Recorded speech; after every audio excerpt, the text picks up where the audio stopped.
Okay, this is take 4. So whatever happens. I'm just gonna roll with it.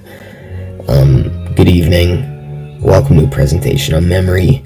In it, I'll be discussing memory as a neurological function, but with a more involved focus on the more practical aspects that go along with building memory.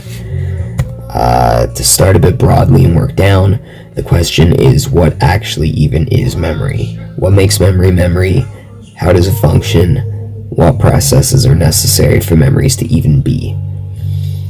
So we aren't confused or bogged down by semantics. Here are the different terms and definitions that memory refers / relates to. I'm not going to read them all verbatim or anything. I'm just going to put it as we'll be actively engaging in 3A, B, and C while using 4A and B so we can learn about 1A and B.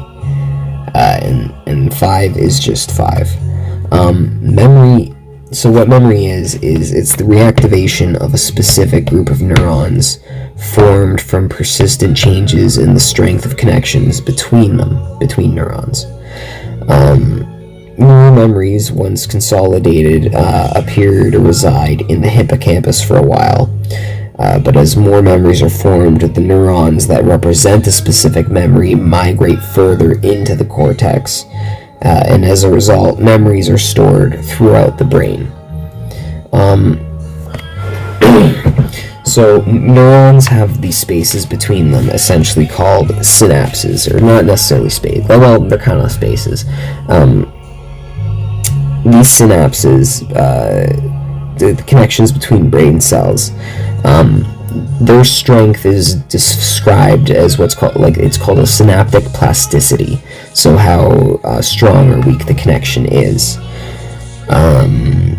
They can be made stronger or weaker depending on how often they've been activated, and active connections tend to get stronger, whereas those that aren't going to be. Anyway, moving on. Lasting increases and decreases in synaptic strength are called long-term potentiation and long-term depression, respectively. Changing the strength of existing synapses, or even adding new ones or removing old ones, is critical to memory formation. But there's also evidence that another type of plasticity, not directly involving synapses, could be important for memory formation. In some parts of the adult brain, such as the hippocampus, brand new neurons can be created in a process called neurogenesis.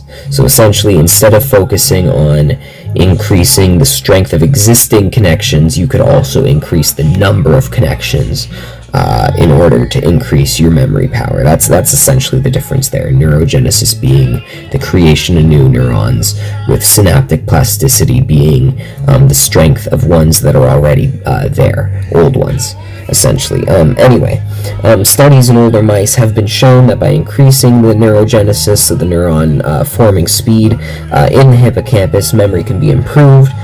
For humans, exercise has been shown to increase the volume of the hippocampus, suggesting new neurons are being created from simple exercise. And at the same time, it also improved. The humans also showed improved performance in memory tasks. In the brain, any stimulus results in a particular pattern of neuronal activity. Certain neurons become active more or less in a particular sequence. The theory is that strengthening or weakening synapses makes particular patterns of neuronal activity more or less likely to occur. So, moving on, the different types of memory, really, they all work together at once. And actual memories will move fluidly through the classifications, oftentimes qualifying as more than one. So that's to say that you could have a procedural memory that is implicit and it's short-term, or you could have a long-term, episodic semantic memory or something like that. It doesn't necessarily, they're not limited to any, like it's this or it's that, blah, blah, blah, blah, blah, blah. Anyway, Most prescient in this presentation would be procedural memory.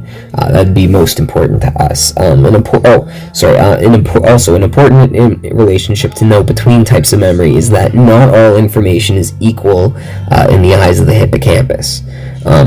So important things are encoded more readily and effectively than routine things or incomprehensible things. So like an uneventful daily commute or the lyrics of a song in a language you don't know. The hippocampus will prioritize things that have been rehearsed repeatedly in short-term memory, or those with a strong emotional component. So essentially through repetition, or if it's something you really care about, you'll remember it. Moving on, essentially the hippocampus is selective. So that's kind of a shorthand about the biological, neurological bases of memory. It's neurons, synapses in our brain. It all comes together. Memories are stored in these neurons, and how neurons work together is how well we can recall and use and access our memory. So increasing neurons is going to increase our memory capacity. Increasing synaptic plasticity is going to be increasing how well those memories are stored and how efficiently we can access them. So where am I here? Okay. So it seems that repetition is, biologically speaking, the key to memorization. But what other things could we do? How can we take what we've learned and apply it to the real world? So there's a couple different ways other than just simple repetition. Obviously, because it's biological, diet and exercise are always going to be key in maintaining healthy cells, because cells are built, they're molecular, they need certain elements and nutrients, and if you don't put those elements or nutrients in your brain, you can't rebuild or repair any damaged cells, and they will get worn out, they will break down.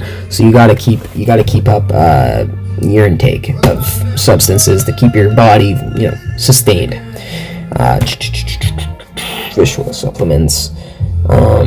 Fish oil supplements have been proven to aid episodic memory in those suffering mild memory loss. Meditation, Prep1300, everyone knows meditation, shown to increase gray matter, which contains the neuron cell bodies. So gray matter in brain, a lot of neuron cell bodies are found. Get enough sleep, because sleep also helps to maintain neurons and the whatnot.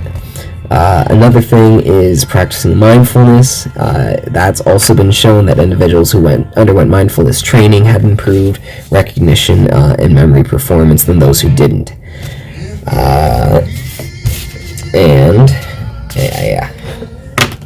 Now, another thing is, speaking of repetition and working out your mind, one good thing to do that with would be Lumosity. They are not paying me for this. It's honestly just play mind games, and you get good. Proof. So this is like just over a year. Data showing that over a year there's increased performance, and there's only a total of 15 plays. That means at only playing once a month there's increased performance. So it's not like you're playing that every day and you're getting real good because you're repetition every day. Not to say that wouldn't help, but like at the same time there's also certain strategies you learn that kind of you'll get better, but it's not necessarily improving what you think would be improving. But no, that logic is defeated by the distance in number of plays. I'm getting way too into it. Anyway, this is just a good little thing to help you practice, help you learn, help you grow, work out your mind, because apparently your mind can be worked out like any muscle in your body. Moving on. Right. Okay. So another thing to help with memory, another technique is what's known as a memory palace.